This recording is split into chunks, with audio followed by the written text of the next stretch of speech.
Assalamualaikum warahmatullahi wabarakatuh. Waalaikumsalam warahmatullahi wabarakatuh. Alhamdulillah, wassalatu wassalamu ala rasulillah, wa la hawla wa la quwwata illa billah, amma ba'du. Asbahna wa asbahal mulku lillah, walhamdulillah, la syarikalah, la ilaha illa huwa wa ilaihi nusyur. Asbahna ala fitratil islam wa kalimatil ikhlas wa ala dini nabiyina Muhammadin sallallahu alaihi wasallam wa ala millati abina Ibrahim hanifa wa ma kana minal musyrikin. Raditu billahi rabba wa bil islami dina wa bi Muhammadin nabiyya wa rasula. A'udzu bi kalimatillahi tammati min syarri ma khalaqa. A'udzu bi kalimatillahi tammati min kulli syaitanin wa hammah wa min kulli 'ainin lammah. Bapak-bapak dan ibu-ibu jamaah al-muhajirin kajian subuh yang dimuliakan Allah Subhanahu wa taala. Alhamdulillah, bersyukur pada Allah. Pagi ini kita telah memulai aktivitas kita dengan bangun sebelum subuh, qiyamul lail dan salat subuh berjamaah, dilanjutkan dengan kajian subuh ini. Mudah-mudahan semua kebaikan amal soleh yang telah kita lakukan diterima oleh Allah Subhanahu wa taala. Amin ya rabbal alamin. Pada pagi hari ini saya akan menyampaikan hadis-hadis tentang Palestina. Setiap jamaah yang dimuliakan Allah Subhanahu wa taala, ada 40 hadis ya terkait dengan Palestina ini. Ya. Kitab ini disusun tahun 2010 oleh Jihad Jamil Al-Aish. Ya. Jadi beliau kreatif, ya, inisiatif untuk mengumpulkan, menghimpun hadis-hadis sahih tentang Palestina yang ada di kitab Kutubus Sittah, yang ada di Bukhari, yang ada di kitab Muslim dan kitab-kitab hadis yang lainnya. Sampai muncul 40 hadis ini yang beliau kumpulkan.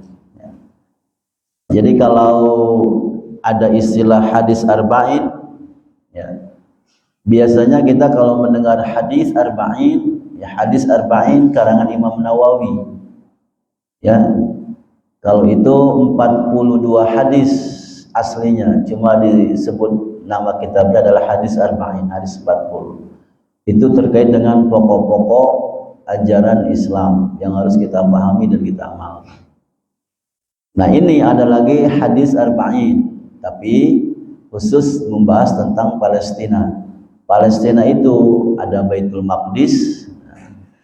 Di situ juga banyak hadis-hadis tentang Baitul Maqdis dan juga tentang negeri Syam, karena Syam juga masuk ke dalam Palestina sebenarnya.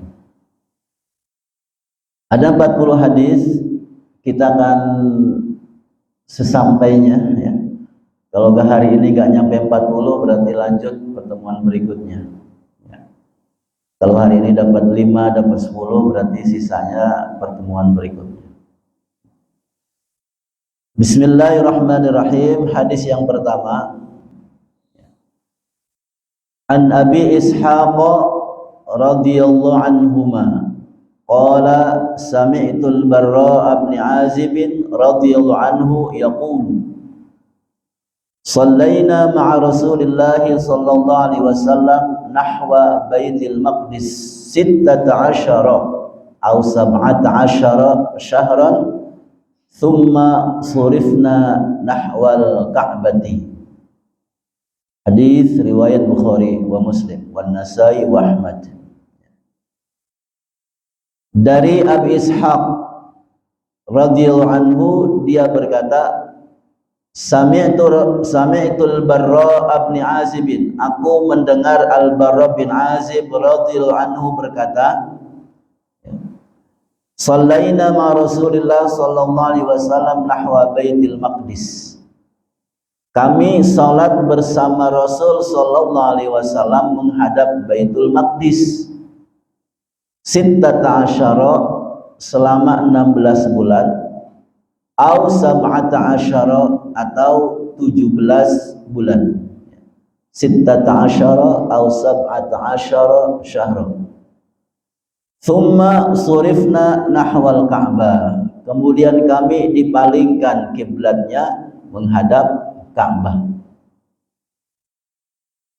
Maka judul hadis ini adalah Masjid Al-Aqsa, kiblat pertama kaum muslimin.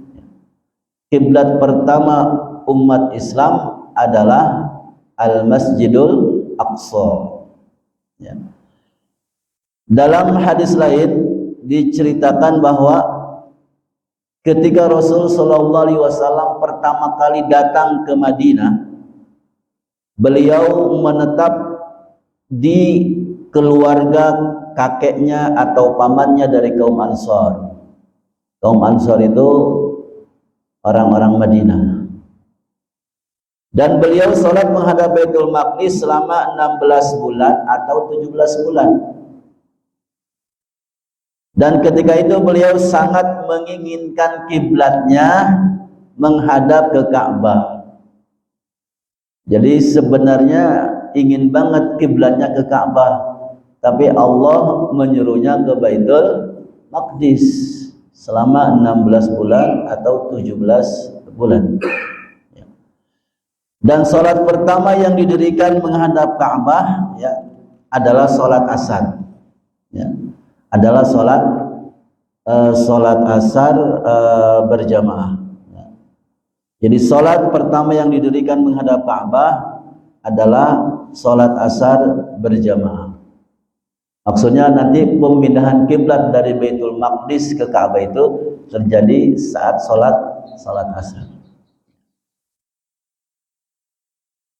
Ketika sholat asar itu, ya, maka keluarlah seseorang yang sholat bersama Rasulullah SAW tersebut ke orang-orang yang sedang ruku di dalam masjid dan berkata, aku bersaksi dengan nama Allah bahwa sesungguhnya aku telah sholat bersama Rasulullah SAW menghadap ke Mekah, menghadap ke Ka'bah. Maka mereka mengubah kiblatnya ke arah Ka'bah saat sedang sholat asar itu. Ya. Jadi ada yang sudah sholat duluan bersama Rasul, ya, menghadap Ka'bah. Selesai sholat dia keluar, kemudian ada beberapa orang yang sedang sholat, ya, menghadap ke Baitul Maqdis. Kemudian dia langsung ngomong sampai bersaksi, bersumpah demi Allah bahwa barusan aku sholat bersama Rasul menghadap Ka'bah. Maka mereka langsung balik kanan, ya, menghadap ke Ka'bah, ke Mekah. Karena memang keinginan Rasul sallallahu alaihi wasallam ingin sekali salat itu menghadap ke Ka'bah. Maka di surat Al-Baqarah Allah juga sudah menceritakan itu. Qad nara taqalluba wajhika fis sama. Ya, kami telah melihat bagaimana engkau ya Muhammad taqalluba wajhika fis sama. Ya, membolak-balikan wajahmu ke langit. Apa itu? Kadang langit, ya ke langit lagi Rasul itu. Nunggu wahyu, ya. Malaikat Jibril turun bawa wahyu perubahan kiblat. Ya. Qad nara taqalluba wajhika fis sama, falanwalliyannaka qiblatan tardhaha. Maka kata Allah, pasti kami akan palingkan kiblatmu ya Muhammad kepada kiblat yang kau sukai, yaitu Ka'bah. Fawalli wajhaka syatral Masjidil Haram. Maka mulai sekarang hadapkanlah wajahmu ke Masjidil Haram, ke Ka'bah. Nah, menunggu perubahan Ka'bah jadi kiblat itu kurang lebih 16 bulan atau 17 bulan. Ya. Jadi bapak-bapak, ibu-ibu kalau umroh itu, Pak Hendra kemarin ke Masjid Kiblatain enggak? Ya, ke Masjid Kiblatain itu ada 2 mihrab, ya, di sini dan di sana gitu. Tempat Rasul ya pindah kiblat saat sholat asar dari Baitul Maqdis ke Masjidil Haram, ke Ka'bah di Masjidil Haram. Nah ini hadis pertama tentang Palestina ya, tentunya meyakinkan kita bahwa masjid ini Al-Aqsa ini tentunya punya banyak keutamaan, karena salah satunya menjadi kiblat pertama kaum muslimin, yaitu ke Baitul Maqdis, ke Masjidil Aqsa ya. Itu hadis yang pertama. Kemudian hadis yang kedua ya. Hadis yang kedua, an Abi Dzarrin radhiyallahu anhu qala qultu ya Rasulullah sallallahu alaihi wasallam ayyu masjidin wudi'a fil ardi awwalu. Abi Dzar, semoga Allah meridainya, dia berkata, aku berkata, ya Rasulullah, ya, aku bertanya, ya Rasulullah, ayu masjidin wudi'a fil ardi awwalu, ya, masjid apa yang pertama kali dibangun di muka bumi ini? Qala, Rasul menjawab, al masjidul haram.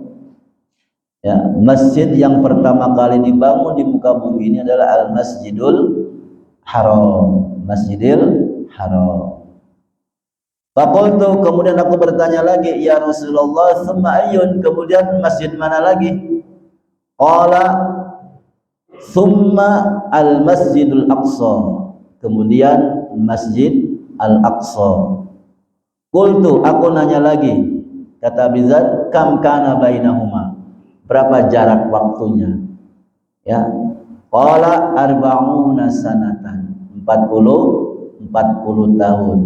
Ya, jadi Masjidil Haram dibangun 40 tahun kemudian baru Masjidil Aqsa. Ya, Masjidil Aqsa. Tsumma haitsuma adrakatka as-salatu fasalli. Kemudian Rasul bersabda, dimanapun kamu mendapatkan waktu salat, fasalli, maka salatlah. Wal ardu laka masjidun, karena bumi ini adalah masjid bagimu. Nah, ini juga hadis riwayat Bukhari, Muslim, Nasai, Ibnu Majah. Ya. Jadi Masjid Aqsa adalah masjid kedua yang dibangun di muka bumi. Ya. Masjid kedua yang dibangun di muka bumi ini. Jarak antara masjid pertama, Masjidil Haram, itu 40 tahun. Ya. Kenapa dinamakan Masjid Aqsa? Aqsa itu artinya paling jauh. Aqsa artinya paling jauh, terjauh, karena jaraknya yang jauh dari Ka'bah. Pendang masih ingat berapa jarak dari Ka'bah ke Baitul Maqdis? Naik pesawat berapa lama? Rendra, pernah ke Palestina? Ya. Nabi saja kan Isra Mi'raj itu minal Masjidil Haram ilal Masjidil Aqsa. Berapa lama? Kalau jalan normal, kalau itu kan Rasul 1 malam selesai gitu kan. Itu kan bisa 2 bulan, paling cepat 1 bulan. Ya. Jaraknya sangat jauh. Jadi karena jaraknya jauh maka disebut Al-Aqsa, ya, Al-Aqsa. Nah, ini keutamaan juga bagi Masjid Al-Aqsa sebagai masjid kedua yang dibangun di muka bumi ini, ya. Jadi yang pertama Masjidil Haram, yang kedua Masjidil Aqsa.